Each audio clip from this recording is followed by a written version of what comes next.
खासदार साहेब, मी बार्शी नगरपालिकेचा अशोक रंगनाथ मोकेपणे बार्शी नगरसेवक आहे. बार्शी नगरपालिकेने सन 2022 मध्ये तुम्ही कोण कोण असं उभारू नका मध्ये. जिथं खुर्ची आहेत तिथं आधी बसून घ्या. खुर्ची नसेल तर पुढे जागा इकडे पुढे बसून घ्या. सन 2022 मध्ये महाराष्ट्र शासन नगर विकास विभागातर्फे बार्शी नगरपालिकेचे 11 रस्ते 89 कोटी 57 लाखाचे मंजूर झालेले होते 2022 ला. आणि त्याच वेळेस बार्शी नगरपालिकेने त्याच्या 25% रक्कम 22 कोटी 37 लाख रुपये भरायची होती. ते 2022 ते आज 25 अखेर नगरपालिकेने 1 रुपया सुद्धा 25% स्वतःचं कॉन्ट्रीब्युशन भरलेले नाही. बार्शी नगरपालिकेला हा मुद्दा क्लिअर करतो अण्णा. आता एक मुद्दा पण एक मिनिट सर. हॅलो, सगळ्यांनी सांगून विषयातच आहे.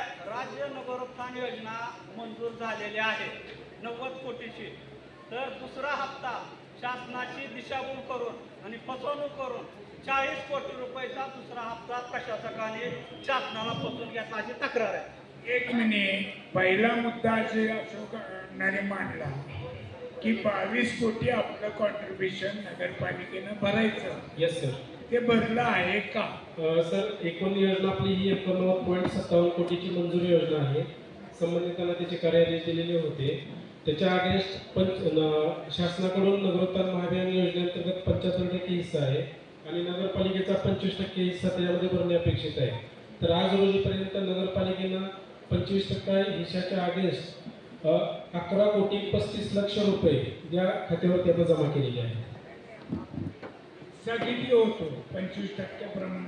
22.39 कोटी. तेवढा भरला नाही. त्याच्या 50% म्हणजे साधारणतः 11 कोटी 35 लक्ष रुपये. एवढा दिला तुम्हाला 25%, त्यात 12.5% भरला.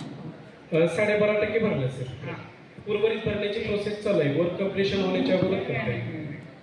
पण हे भरल्यावर जी पूर्ण 25% भरायच्या आधीच तुम्ही उर्वरित रक्कम जसं काय 25% भरलाय असं दाखवून उर्वरित शासनाची रक्कम घेतली आहे का? No sir. शासनाकडून 25% हिस्सा न भरता 22.5 कोटी रुपये शासनाचा पहिला हप्ता आला. त्यानंतर दुसरा 40 कोटी रुपये बेकायदेशीर घेतलेला आहे. एक मिनिट पाटील. 22 कोटी हा हिस्सा न भरता ऐका 11 कोटी भरले. 22 कोटी भरल्यावर 11 किती होते? 11 कोटी भरलेले नाही साहेब. मग शासनाचा पहिला 22.5 कोटी रुपयाचा हप्ता आला. त्याच्यामध्ये नगरपालिकेचे 25% भरणं अपेक्षित. त्याच्यानंतर युटिलायझेशन देऊन दुसरा 40 कोटीचा हप्ता मागायचा असताना त्याच्यामध्ये आपले 25% रक्कम न भरता शासनाची दिशाभूल करून दुसरा 40 कोटीचा हप्ता बेकायदेशीर मागून घेतला. अनागेशांना सांगा उठा. सांगा लागलो साहेब. मी क्लिअर करतो विषय. आता जे प्रशासक साहेबांनी सांगितलं की आम्ही 12.5 कोटी रुपये भरले, हे एकदम चुकीचं आहे. मला कालच त्यांनी पत्र दिलेलं आहे. हे काल त्यांचं पत्र मी वाचून दाखवतो. उपरोक्त संदर्भित पत्राच्या अनुषंगाने विषयांकित कामाच्या तक्रारीबाबत आपण गट विकास अधिकारी पंचायत समिती बार्शी यांच्याकडे अर्ज सादर केलेला आहे. त्या अनुषंगाने नगर परिषदेने प्रकल्पाच्या 25% नफा हिस्सा UIDF योजनेअंतर्गत कर्ज उपलब्ध करून घेतले आहे. सदरचे कर्ज उपलब्ध झाल्यानंतर 25% नफा हिस्सा सदर योजनेमध्ये भरणा करून समायोजन करण्यात येईल असं मला 11/4/2000 रोजी पत्र दिले. चव्हाण साहेबांना सर 11/4 बरोबर आहे सर. पत्र दिलेलं बरोबर आहे. आम्ही शासनाकडे याचा वेळोवेळी पाठपुरावा केला होता आणि त्या पाठपुराव्याच्या अंतर्गत UIDF योजनेअंतर्गत पहिला हप्ता आम्हाला 11 कोटी 35 लक्ष रुपये नफा हिस्सा म्हणून जमा काल झालेला आहे सर. हो. कालच पत्र दिले त्यांनी. मग मला म्हणायला पाहिजे या पत्रात उल्लेख. ज्यावेळी योजना मंजूर झाली तेव्हापासून शासनाकडे पाठपुरावा 6:30 वाजता घरी आणून पत्र दिलेले आहे आणि हे म्हणतात की आम्हाला कालच परवा हप्ता मिळाला आहे. बघा असं पत्र का दिलं असतं? अजून आम्हाला हप्ता हे द्यायला अण्णा हे मी लेखी द्यायला आता तुम्हाला आपली मीटिंग झाली की लगेच देतो मी. ओम दादा 40 कोटी रुपये दुसरा हप्ता जो शासनाकडून मागून घेतला तो कायदेशीर आहे का ते कायदेशीर तेवढं सांगा. प्रशासकीय मान्यता आमच्या हातात आहे. प्रमामध्ये निधी वितरणाच्या कार्यप्रणाली काय तुम्ही वाचून बघा आणि तुम्ही आम्हाला उत्तर द्या. योजना सदरची योजना ही प्रगतीपथावर आहे. योजना कंप्लीट होण्यापूर्वी नगरपालिकेला हिस्सा भरल्याशिवाय वर्क कंप्लीशन होणार नाहीये याची आम्हाला पुरेपूर खात्री आहे आणि जाणीव आहे. त्याच्यामुळं वर्क कंप्लीशन होण्यापूर्वी नगरपालिका स्वतःचा हिस्सा 100% भरेल आणि नंतरच वर्क कंप्लीशन ते होईल. प्रशासकीय मान्यतेला केळाची टोपली दाखवली का तुम्ही? एक मिनिट. प्रशासनानं योजनेचं स्वरूप तुम्हाला सांगत असताना जे त्यांचं म्हणणं आहे की 25% नगरपालिकेचा हिस्सा भरल्याच्या नंतरच तुम्हाला देय रक्कम मागण्याचा अधिकार आहे, असं आहे का? थर्ड पार्टी ऑडिट करणं कंपल्सरी करून दुसरा हप्ता मागायचा. आता दोन मुद्दे आहेत सर. एक मुद्दा आहे पहिला की नगरपालिकेचा हिस्सा भरल्याशिवाय पुढचा हप्ता देऊ नये असं वगैरे जे म्हटलेलं आहे. शासनाच्या GR मध्ये नगरपालिकेला हिस्सा भरणं अपेक्षित आहेच आणि आपण तो टप्प्याटप्प्याने भरतो आहोत सर. आता आपण त्याच्यात 11,35,00,000 भरलेली आहे. प्रशासकीय मला मान्यता गोल उत्तर देऊ नका. मला स्पेसिफिक प्रश्न मी विचारला आहे की योजना सुरू होत असताना तुम्हाला जेव्हा निधी मागणी करायची त्यावेळेस नगरपालिकेनं तुमचा हप्ता भरणं हे नियमानुसार गरजेचं होतं का? टप्प्याटप्प्याने भरणं गरजेचंच आहे सर ते. पण वर्क तसं नाही. तसं प्रशासकीय मान्यता तशी म्हणत नाही. साहेब सर असं कुठंही टप्प्याटप्प्यानं वगैरे तुम्ही जरा शांत बसा. असं पत्र आहे सर निधीचे तुम्हाला मी हे 25% वगैरे मंत्रिमंडळ करताना होतो. 25% आपला हिस्सा हा भरल्यानंतर शासनाचा त्यांचा हिस्सा जमा होतो. असं कुठल्याही शासनाचं तुम्ही टप्पा भरा, निम्मे भरा, मग तुम्ही आम्ही देतो असं कुठेही नसतं. अपेक्षित असा प्रकार नसतो. Municipality council shall deposit 25% amount of the project असं शॅल असतं. शॅल म्हणजे ते आपण भरलंच पाहिजे. आणि मी 11 कोटी भरले, 40 कोटी आणले, परत 11 भरणार. त्यांच्या 40 कोटी मधून परत 11 भरणार का तुम्ही? सर जो पहिला हप्ता 22.39 चालला आहे तो नगरोत्थानचा आहे आणि जो पुढचा हप्ता जे 41 कोटीचा सांगितला जातोय तो सर आपल्याला सेंट्रलच्या योजनेतून, कारण नगरोत्थानमध्येच आम्हाला अपेक्षित त्यांनी सांगितलं होतं की नगरोत्थानचा पुढचा हप्ता यायच्या ऐवजी आम्ही सेंट्रलचा हप्ता तुमच्या त्या अकाउंटला सोडतो आहोत. त्या पद्धतीने तो पुढचा हप्ता आम्हाला प्राप्त झालेला आहे. राज्य नगरोत्थानचा दुसरा हप्ता म्हणून 40 कोटी आलेला आहे. सेंट्रलचा नाही काय नाही. आणि 11 कोटीमध्ये त्याने अजून 11 रुपये सुद्धा त्यातले भरलेले नाही कालपर्यंत. काल पत्र दिलं आम्हाला नाही म्हणून. सर काल आम्हाला अप्रुव्हल मिळालेलं आहे आणि कालच अकाउंटला आम्हाला म्हणजे शासनाने पाठवले. नाही प्रशासकीय मान्यतेमध्ये उत्तर पाटील साहेब सकाळी गेलं आणि संध्याकाळी 4-5 वाजता आम्हाला शासनाकडे. प्रशासकीय मान्यतेमध्ये बरं या संदर्भात मी तुम्हाला सर्व जे अपेक्षित आहे ते लेखी द्यायला माझी तयारी आहे. हा मी या संदर्भात परत लेखी आपल्याला मी सबमिट करतो. आजचा नाही, गेल्या वर्षीचा प्रश्न आहे.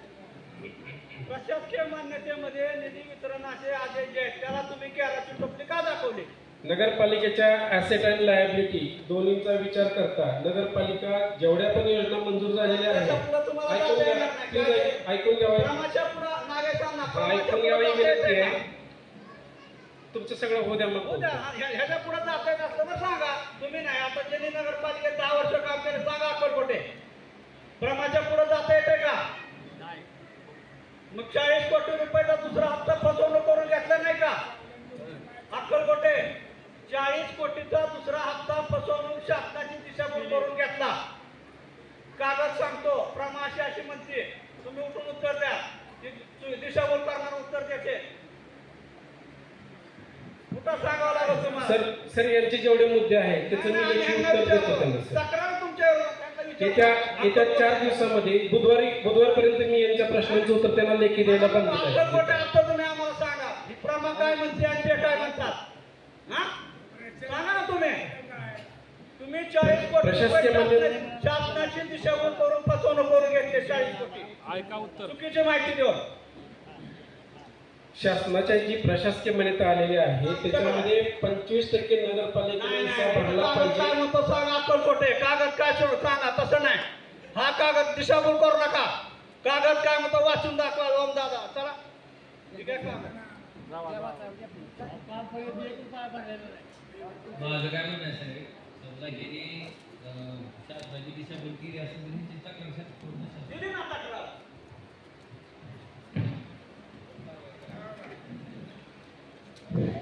निधी वितरणाची कार्यपद्धती. सुवर्ण जयंती नगरोत्थान प्रकल्पासाठी प्रशासकीय मान्यता दिल्यानंतर संबंधित स्वराज्य स्थानिक संस्थेने प्रकल्पाचा आर्थिक आराखडा सादर करावा. त्यानंतर कार्यादेश दिल्यानंतर पहिल्या हप्त्याचा निधी वितरित करण्यात येईल. असं आहे, बरोबर आहे. हे तुमच्याकडे आहे. मग शासनाने वितरित केलेल्या पहिल्या हप्त्याच्या अनुदानाची रक्कम व त्या प्रमाणात स्थानिक स्वराज्य संस्थेने जमा केलेली पहिल्या हप्त्याची स्वइच्छाची रक्कम अशा रकमेच्या 75% खर्चाचे प्रमाणपत्र नगर परिषद आणि प्रशासन शासनात सादर केल्यानंतरच राज्य शासनाचा दुसरा हप्ता वितरित केला जाईल. Yes sir. म्हणजे तुमचं पहिलं पूर्ण झालंय का? Yes sir. पहिला हप्ता जो आलेला आहे 22.39चा त्याची UC सबमिट केली.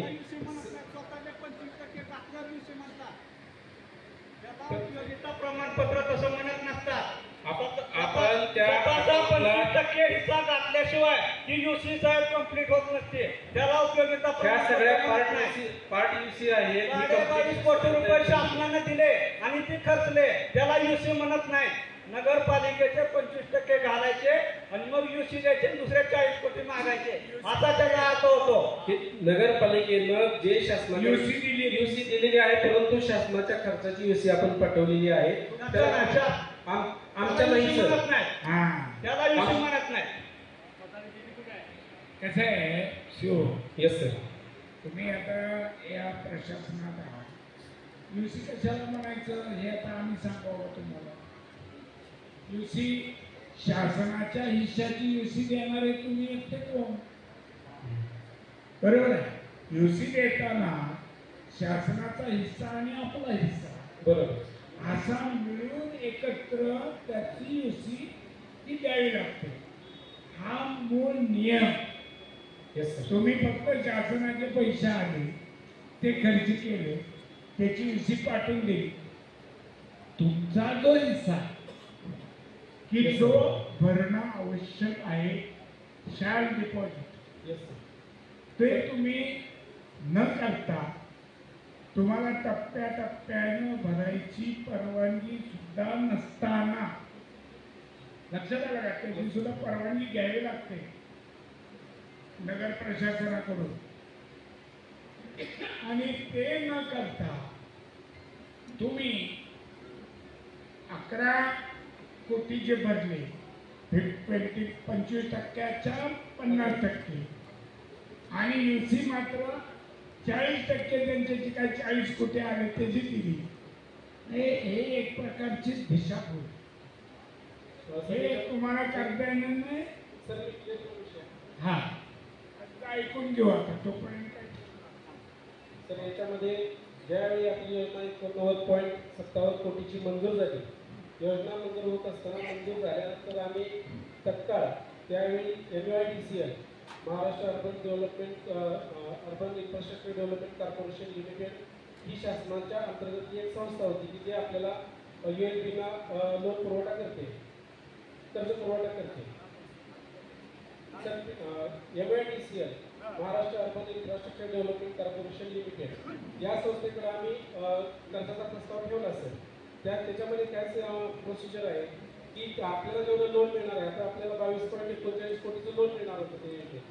त्याच्या अगेन्स्ट आपण वेळेवर जर अकाउंट एनपीए जर वेळेवर हप्ते भरले तर त्याच्यामध्ये परत 30% अनुदान शासनाकडे आपल्याला त्या लोनच्या अगेन्स्ट प्राप्त होत होते. तर त्याचा आपण पाठपुरावा वर्क केल्यापासून सुरुवात केलेली होती. नंतर MIDCLच्या अगेन्स्ट आपल्याकडे UIDF ही संस्था निर्माण झाली शासनाकडे. मग हाच प्रस्ताव आपण UIDF साठी अर्बन इन्फ्रास्ट्रक्चर डेव्हलपमेंट फोरमसाठी आपण पाठवून दिला आणि तिला शासनाकडे तो मंजूर झाला.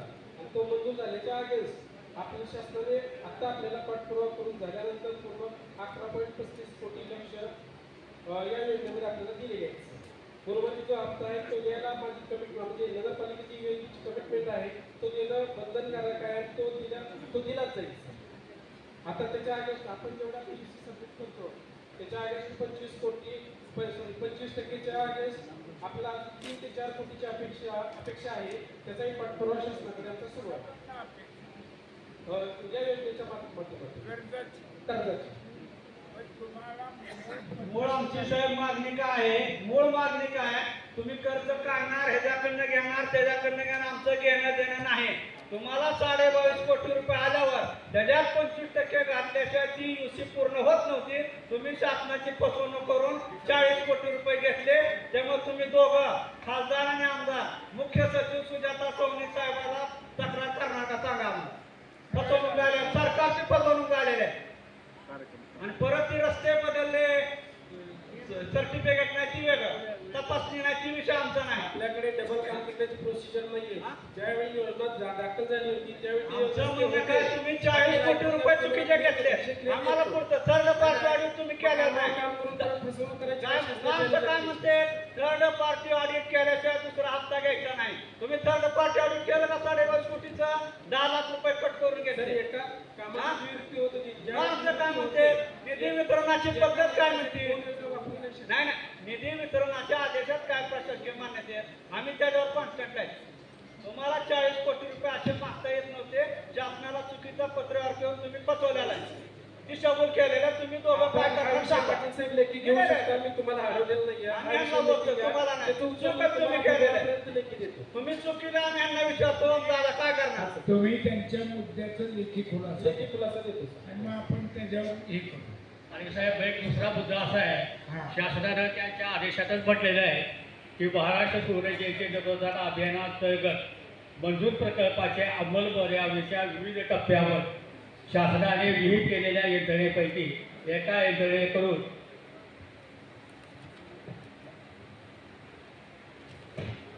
तांत्रिक परिषद थर्ड पार्टी टेक्निकल ऑडिट संबंधित नागरी स्वराज्य संस्थेने करून घेणे बंधनकारक राहील. तसेच प्रकल्पांतर्गत दुसरा हप्ता मंजूर करण्याबाबतचा प्रस्ताव सादर करताना श्रेष्ठ तांत्रिक परीक्षणाचे गुणवत्तेबाबतचे प्रमाणपत्र सादर करावे लागेल. दुसरा हप्ता मागणी करताना श्रेष्ठ नागरी संस्थेचे टेक्निकल ऑडिट करून घेतलेले नाही, त्याची विषय जोडलेली नाही. हे सर्व काही बेकायदेशीर आहे आणि बार्शी नगरपालिकेला या प्रकल्पाचा पूर्णत्वाला जाईल याची आज तरी सध्या शंका आहे. बार्शी नगरपालिकेला साहेब सध्या जवळजवळ 80 कोटी रुपयाचं कर्ज आहे देणे गेले. हे कशा 25% रक्कम भरणार आहे. नगरपालिकेचा तुम्ही महसूल विभाग जर बघितला तर तो 40-45 कोटीचा आहे. ह्याच्यातून हे कशा पैसे भरणार आहे. आता पुन्हा अजून मोठ्या योजना घेतलेल्या आहे. बार्शी पूर्वाडी रस्ता हे पुणे बरे दामगाव रस्त्यापर्यंतचा 296 कोटीचा, त्याला तरी 25% रक्कम भरायला हाय काय इथं. नगरपालिकेची जोरी खडखडाट आहे. उंदीर खेळते सागा प्रशासक साहेब, तुम्ही काय अजून नगरपालिकेच्या नागरिकावर लादणार आहात का. तर याच्यामध्ये आपण COEP जे पुण्यातली नामांकित संस्था आहे. COEP इंजिनिअरिंग कॉलेजकडनं आपण त्याचं थर्ड पार्टी ऑडिट करून घेतलेलं आहे. ज्या ठिकाणी पालिकेला M30चे रस्ते स्ट्रेचचे अपेक्षित होते त्या ठिकाणी M35 M40 पर्यंत रस्त्याच्या स्ट्रेच आलेले आहेत. सर त्याचं जे काही थर्ड पार्टी ऑडिटचा रिपोर्ट आहे तो सर बुधवारपर्यंत व्यक्तिशः आपल्याला आणि पाटील साहेबांना किंवा बोकेपुढे देतो सर लेखी स्वरूपात. निविदा प्रक्रियेचा दुसरा प्रश्न आहे. तुम्ही निविदा प्रक्रिया प्रसिद्ध केल्यानंतर वर्क ऑर्डर कामाचा आदेश देता, 1 वर्षासाठी देता, कंटिन्यू 5-5 वर्ष तीच माणसं ठेवतात. त्याबद्दल तुमचं मत काय सांगा? हे चुकीचं आहे का नाही एवढं सांगा फक्त. तर यामध्ये जे वर्क ऑर्डरचा विषय आहे तो ऍटलिस्ट मुदत आपण मॅक्सिमम 6 महिने देतो सर. परंतु 6 महिन्यात जर त्या संबंधित यंत्रणेनं किंवा त्या कॉन्ट्रॅक्टरने काम नाही केलं तर सर यापुढे संबंधित कॉन्ट्रॅक्टरला आम्ही 2 ते 3 वेळा ग्रेस पिरियड म्हणून नोटीस देऊ आणि 4थ्या वेळी त्याला ब्लॅकलिस्टेड करण्याचा प्रस्ताव माननीय शासनाकडे पाठवून देऊ सर. विषय वेगळा आहे, उत्तर वेगळं द्याचा. सोपंच आहे. निविदा प्रक्रिया मंजूर झाल्यानंतर मला कामाचा आदेश दिल्यानंतर 1 वर्षाचा कामाचा आदेश असतो. 1 वर्षानंतर जास्तीत जास्त 6 महिने वाढवता येते. कंटिन्यू ह्याने 5-5 वर्ष त्या माणसाला निविदा ठेवायचं कारण काय? सर हा जो जनरल प्रश्न आहे त्याची मी पूर्ण तयारी करतो सर. जनरल म्हणताय काय होम दादा? जनरल आता वर्क ऑर्डर जेवढे दिलेले आहेत त्यातले 5 तुम्हाला दिलेत की आधी 5-5 वर्ष कंटिन्यू ठेवायचं कारण काय? तुम्ही निविदा का काढत नाही? जनरल एक मिनिट सीओ साहेब. Yes sir. एखाद्या कामाची वर्क ऑर्डर एखाद्या कॉन्ट्रॅक्टरला आपण दिली, त्या कामाची मुदत आपण त्याला ठरवून दिली. 2016ला जर काम दिलं असेल तर साधारणतः 17व्या वर्षात ते कंप्लीट होणं, सालात कंप्लीट होणं अपेक्षित आहे. आता 17 पासून तुम्ही जर 6-7, 7-7 वर्ष वर्क देत असता तर मी कोणत्या नियमात द्यायला लागले ते काय काय करा? तुम्ही काय केलं त्याच्यावर? सर या काम केलं नाही, तुम्ही काय केलं? सर याच्यावरती मी सामान्य व्यासपीठावर मी आज कमिटमेंट देतो की येत्या 2 ते 3 महिन्यामध्ये सगळे जेवढे जे अॅन्युअल टेंडर्स आणि बाकीचे टेंडर्स आहेत ज्यांना मुदतवाढ दिले गेलेले आहे त्यांच्या मुदतवाढी नगरपालिकेचं रिझर्वेशन परत करून ते काम संपुष्टात आणतो आणि संपुष्टात आणून नवीन वर्क ऑर्डर तात्काळ देण्याची कार्यवाही साधारणतः मोठ्यातलं मोठं टेंडर मॅक्सिमम 30 दिवसापर्यंत आपल्याला सर निविदाची मुदत राहू शकते. त्यामुळे बाकीचा 1 महिना संपूर्ण प्रशासकीय कार्यवाही पकडून 2 ते 2.5 महिन्यामध्ये आम्ही नगरपालिकेची शोधपत्रिका काढावी लागेल. ही जर अवस्था अशी असेल शोधपत्रिका काढावी लागेल आणि याची शोधपत्रिका काढून जर तक्रारी झाल्या साहेब सर्व्हिस करणार. Yes sir. डीएसआरचे रेट पण आता म्हणजे मागील 3 वर्षापूर्वी जेवढे होते त्याच्यावरून येस सर. 2019ला अण्णा जरा थांबा, एक प्रश्न उद्या ना. 2016ची मुदत 17ला संपली. 17ला संपल्यावर 6 महिने वाढली, 17.5ला संपली, बरोबर आहे. त्याच्यानंतर तुम्ही मुदतवाढ दिली का नाही दिली, का त्याचं कंटिन्यू केलं का त्याचं कॅन्सल केलं, ह्याचं उत्तरच नाही. सर जेवढे पण अॅन्युअल टेंडर्स आपण सांगताय ते मुद्दा बरोबर आहे सर. आणि रेग्युलरचे सुद्धा ज्या कॉन्ट्रॅक्टरला मुदतवाढ दिलेली आहे रेग्युलर काम करत असताना त्याचं काम कंप्लीट न केल्यामुळं ते काम ॲज इट इज फायनल करतो सर. 5 वर्ष मुदतवाढ असते का कुठं? तात्काळ करायचं. 5 वर्ष मुदतवाढ साहेब, एक टेंडर 5 वर्ष आहे. हॅलो साहेब, 2016 पासून आता खासदार साहेबांनी सांगितलं संबंधित ठेकेदाराला तुम्हाला मुदतवाढीचा अर्ज पण दिलेला नाही, तुम्ही मुदतवाढीची प्रोसेस बी केलेली नाही. 16, 17, 18 मध्यंतरी आमदार सुपल साहेबांनी तुमच्याकडून जी माहिती मागवली त्या माहितीत तुम्ही कामाचं नाव, प्रशासकीय मान्यता, वर्क ऑर्डरची डेट दिली आहे आणि सद्यस्थिती काम अपूर्ण, 16-17चे काम अपूर्ण आहेत. मग ह्या कॉन्ट्रॅक्टरला तुम्ही ब्लॅकलिस्ट करणार आहात का? एक अंतिम नोटीस देऊन त्यांच्या ब्लॅकलिस्टचा प्रस्ताव माननीय शासनाकडे पाठवतो सर. अंतिम नोटीस एक म्हणून सांगायला सुद्धा लाज वाटली पाहिजे माणसाला की 2017चं काम अजून झालं नाही, खूप सुधारले. काय अंतिम नोटीस देतात? आहे सर. बऱ्याचशा कामांची जी वस्तुस्थिती आहे सर.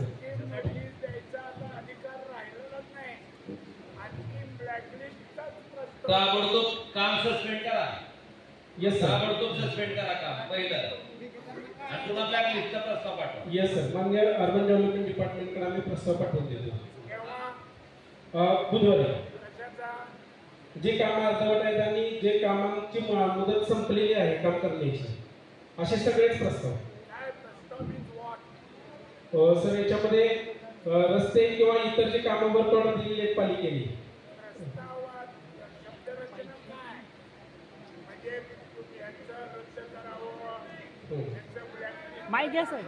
सर रद्द करायचे अधिकार आपल्या स्तरावरती आहेत. रद्द करण्याचे अधिकार आपल्या स्तरावरती आपण ते सांगतोय तुम्हाला रद्द करा ना. रद्द करतो. रद्द करायचे अधिकार तुमचे आहेत, तुम्ही रद्द करा आणि संबंधित एजन्सी ब्लॅकलिस्ट करून टाका. ती पण तुम्हाला अधिकार असतील ना काम करणारी. ब्लॅकलिस्टेड करण्याचे अधिकार पण शासनाला आहेत, परंतु रद्द करण्याचे अधिकार आपल्या स्तरावर आहेत, ते मी रद्द करतो. बर आणि ब्लॅकलिस्टचा प्रस्ताव पाठवलेली कॉपी द्या आम्हाला. Yes sir. रिझॉल्युशन नात्यानं सांगतो तुम्हाला. Yes sir. रिझॉल्युशन फाईल करून आपल्याला लिखित देतो सर. हा दुसरा एक महत्वाचा प्रश्न आहे.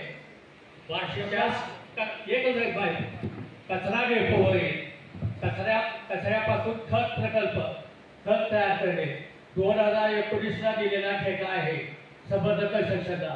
त्याला मुदतवाढ दिलेली नाही, काय नाही, तो आजपर्यंत चालू आहे ठेका. त्याला अजून त्याला जवळजवळ बार्शी नगरपालिकेने 1,57,00,000 दिले. त्या खताचं काय उत्पन्न नगरपालिके साहेब 1 रुपये तरी मिळाला का शिवसाहेबांनी सांगावा. सर घनकचरा व्यवस्थापन हा विषय बघितला तर याच्यामध्ये प्रोसेसिंग 2 पद्धतीने होतंय. एक सुक्या कचऱ्यावरची विल्हेवाट लावणे आणि ओल्या कचऱ्याची विल्हेवाट लावणे. त्याच्यामध्ये ओल्या कचऱ्यावरती प्रोसेसिंग करून त्याचं कंपोस्ट खत निर्मितीचा आपण ते दिलेलं होतं 2019 मध्ये संबंधित. आता याच्यामधून वेट वेस्ट म्हणजे जे ओला कचऱ्याने जी शास्त्रोक्त विल्हेवाट लावावी म्हणून कंपोस्टचा तो प्रोजेक्ट केलेला होता सर. याच्यामध्ये एरोबिक सिस्टीमने तो केलेला प्रोजेक्ट होता आणि या प्रोजेक्टच्या माध्यमातून आपली खत निर्मिती झाली. त्याला शासनाचा हरित नावाचा ब्रँड सुद्धा प्राप्त झालेला आहे. याच्यातले काही खतांची आपण विक्री केली, काही खत अजूनही तिथं याच्यामध्ये साईटवरती आपल्या प्रोजेक्टवरती आहे सर. परंतु विक्री करून किती उत्पन्न नगरपालिकेला मिळालं सर त्याच्यातून साधारणतः 3 ते 4 लाख रुपये उत्पन्न मिळालं असेल. उत्पन्न हा विषय त्याच्यामध्ये थोडा गौण समजला जातो, परंतु त्याची ओल्या कचऱ्याची विल्हेवाट शास्त्रोक्त लागणं हा त्यातला सर्वात महत्वाचा पार्ट आहे सर. त्याच्यात महत्वाचा पार्ट मला मान्य आहे. आणि आता कचऱ्याची विल्हेवाट होती ह्याच्याबद्दल कुणाचं दुमत नाहीये, असणारी नाही. पण आमचा मुद्दा हा आहे की त्याच्यापासून एखादं कंपोस्ट खत जर तयार झालं तर त्याचं उत्पन्न आज कंपोस्ट खत तुम्हाला बाजारात जर घ्यायला गेलं तर काय रेटनं मिळतंय.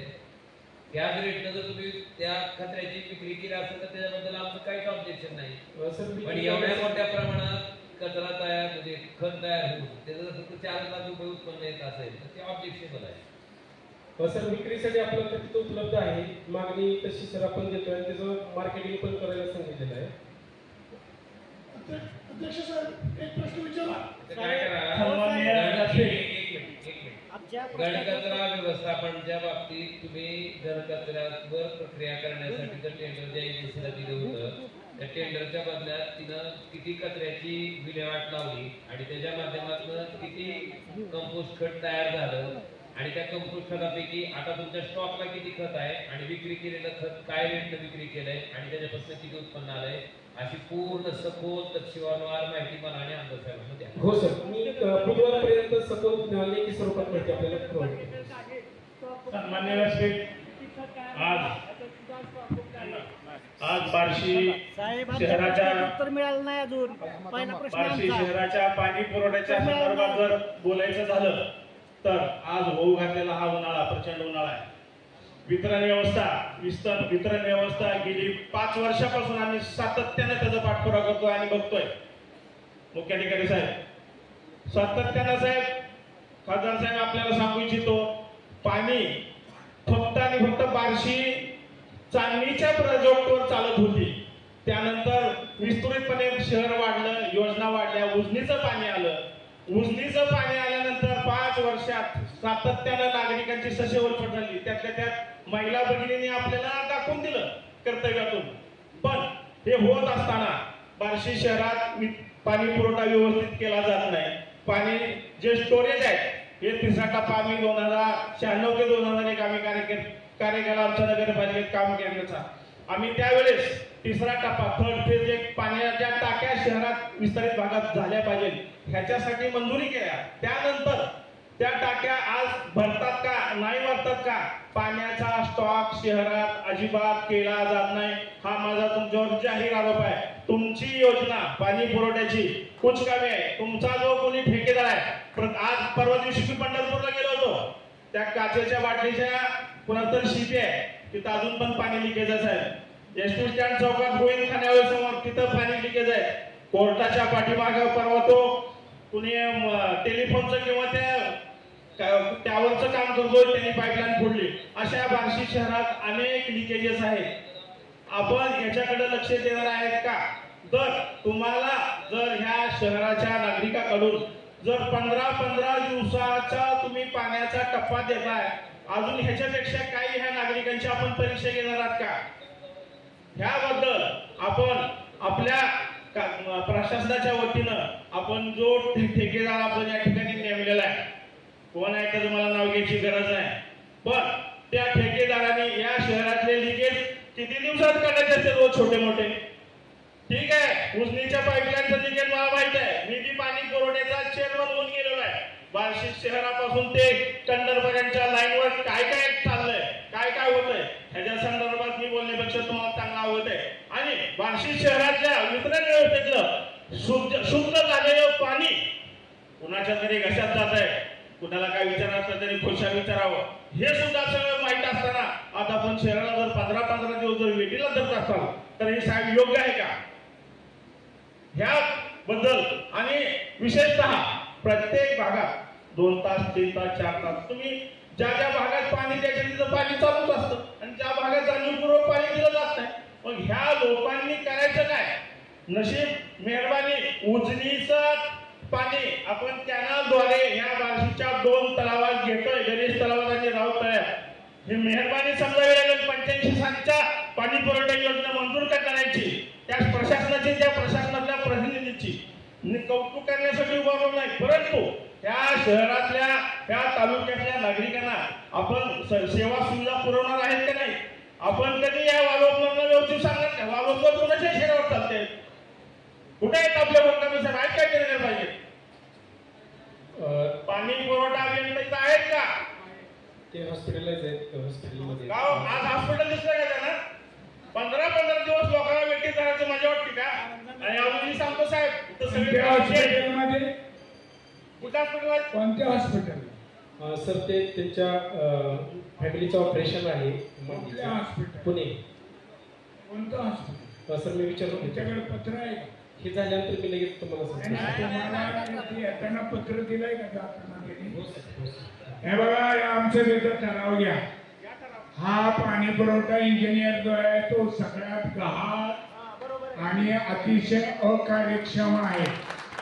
याला बार्शी नगरपालिकेतून हाकलून देण्यात यावं. अतिशय म्हणजे निगरगट्टपणे काम करण्याची पद्धत आहे त्यांची. लोकांचे फोन उचलत नाही आणि तुम्ही त्यांची बाजू आज नेमकं मंडळीचं कारण काढून असं कारण दाखवायचं की माणसाला भावनिक झाले पाहिजे. आज मला सांगा साहेब, तुम्ही सांगताय ते आजारी पडले, मग इतके दिवस कुठे गेला होता आजार? आजच का आमचा बाय आजार पडला का? सांगा मला. तुमच्या माहिती सांगतो त्यांची बदली पुण्याला झाली होती साहेब. मी त्याच्याबद्दल बोला, पण मला सांगा आपण ह्या कार्यप्रणालीत सुधारणा करणार आहेत की नाही? आणि आपण आता या ठिकाणी ही जी आमसभा आयोजित केली, बघा त्या आमसभेची, त्या एवढ्या मोठ्या शेत यशोधराव चव्हाण साहेबांच्या नावाचं ही सभा नाही, ह्याची काय अवस्था आहे? आपण याच्याकडे लक्ष देणार त्या प्रशासक म्हणून? ठीक आहे, आपण लवकरात लवकर ह्या होणाऱ्या पाणी पुरवठ्या संदर्भात आपण देवकर साहेब, धन्यवाद. तुम्ही जे प्रश्न विचारले त्याच्यात थोडक्यात मोजके उत्तर द्या. माननीय माजी चेअरमन साहेबांनी 2 प्रश्न उपस्थित केले. एक पाणी पुरवठा वितरण वाहिनीचा विषय आहे आणि दुसरा आहे हा यशवंतराव चव्हाण सांस्कृतिक सभागृहाचा. यातला पहिला विषय पाणी पुरवठा वितरण वाहिनीचा जो आहे. सर, आपली योजना ही 1990 साली मंजूर झालेली. ती नाही हो, तुम्ही परत ते सगळे कळण दळू ना. बस हे आता आम्हाला आपण तिकडची लिकेज झाली, काय मंजूर झाली येस सर, 2 विषय सांगतो सर याच्यात. मुद्दा आहे की शहरामध्ये लिकेज आहे. सर एक तुमचा कंत्राटदार काय करतो? त्याला तुम्ही लिकेज न काढता बिल देता का? No sir. त्याच्या बोलण्यातला सगळा मतीचा अर्थ तुम्हाला कळायला पाहिजे. Yes sir. तुम्ही असं लांब ते हे करून काय उपयोग आहे? येस सर, 1 ते 4 लिकेज शहरामध्ये वितरण माहितीच्या संदर्भात सातत्यानं असतात. Yes sir. म्हणजे उजनी, कंदर, बार्शी ह्या लिकेजचं तर ते कारण कायमच सापडलेलं आहे म्युन्सिपाल्टीला. गावातलं लिकेज सर बोलू सर. आणि किती देतो आपण वर्षाला खर्च त्या लिकेज काढणाऱ्यांना? उजनीचा इथला किती कोटी देतो? 2 कोटी रुपये जर आपण या माणसांना देत असेल तर त्यांना लाज वाटली पाहिजे आणि अख्ख्या नगरपालिका प्रशासनाला सुद्धा लाज वाटली पाहिजे की एवढे पैसे देऊन ही जर अवस्था असेल कामाची. सर ती बजेट तरतूद आहे, त्याच्यामध्ये विषय असा आहे की जेवढे लिकेज होतील त्या लिकेजच्या अगेन्स्ट त्यांना आपण मेंटेनन्स मध्ये पैसे म्हणजे त्यांना देतो. सर मी तुम्हाला ते बुधवारी लेखी देतो सर, किती दिले ते. आता विषय प्रत्येक गोष्ट मी देतो, उद्या देतो, परवा देतो, मग आला कशाला इथं तुम्ही? वितरण वाहिनीचा विषय लिकेजचा जो आहे त्या 2 दिवसामध्ये जे 4-5 लिकेज आहेत ते पूर्ण होतील सर. अरे 5 लिकेजेस पूर्ण होऊन 10 लिकेजेस होते.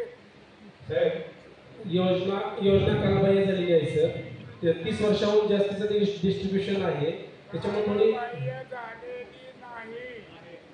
या योजनेत तुम्हाला माहित नसलं तरी सांगतो 60 कोटी रुपये मी या खात्याचा मंत्री असताना या शहराच्या वितरण व्यवस्थेसाठी पैसे आणलेले आहेत. त्याच्यात पाईपलाईन सुद्धा झालेले आहे. आणि तुम्ही कुठल्या इतिहासातल्या गोष्टी सांगायला लागला जुनी झाली म्हणून? वस्ती वाढते त्याच्यामुळे आपलं जे 14-19 सालाच्या आधी 2 वर्ष हे पैसे आलेले आहेत. 2014 नंतर नाही 19च्या आधी मी 1.5 वर्ष मंत्री होतो.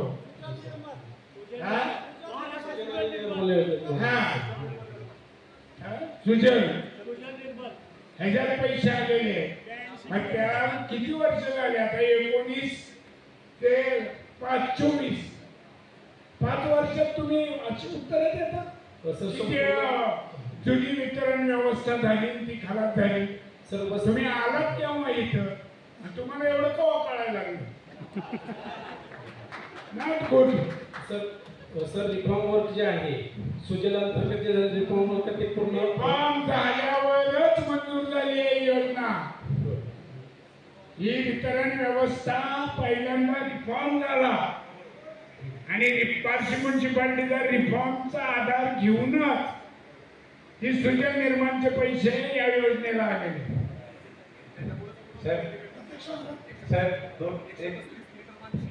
अध्यक्ष महाराज